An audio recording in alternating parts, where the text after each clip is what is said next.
Google is pivoting away from TensorFlow, yet it remains the undisputed king of AI hardware efficiency. The framework isn't dying because of software features, it's surviving because its legacy architecture does something newer. Frameworks can't. It squeezes maximum performance out of TPUs and ASICs.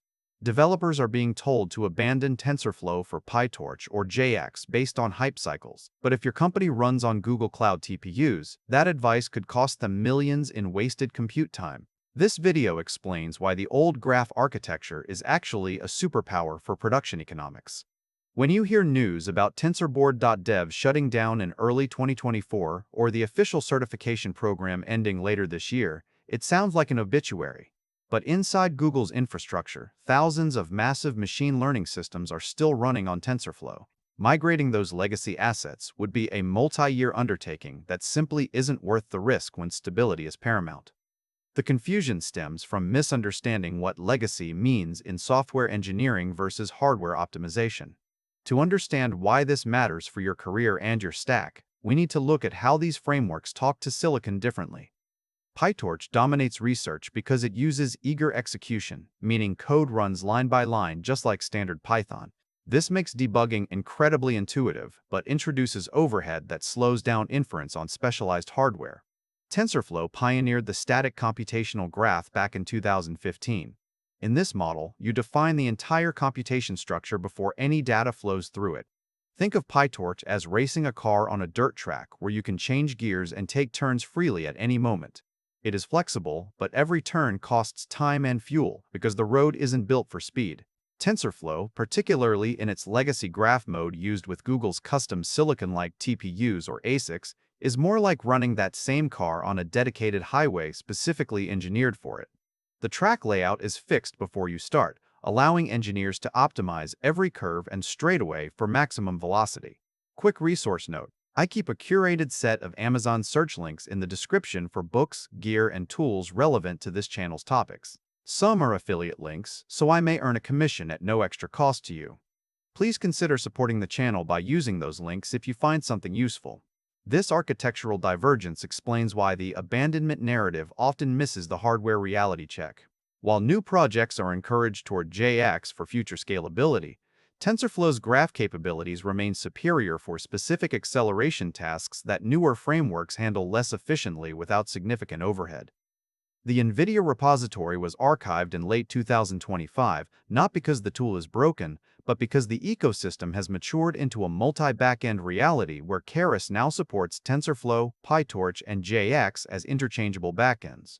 The choice you make today determines whether your models run at peak efficiency or struggle with translation layers that eat up compute cycles. In production environments built on custom silicon, this architectural fit translates directly to cost savings and inference speed. A model that runs 20% faster on a TPU using TensorFlow's legacy graph can save an organization hundreds of thousands of dollars annually in cloud billing alone. That is not nostalgia. It is hard engineering math driven by hardware constraints. Yet there are valid concerns about the ecosystem stagnation, particularly regarding edge AI hardware, where updates to Coral NPUs and Rockchip chips have shown a 5-year gap in refreshes compared to other sectors.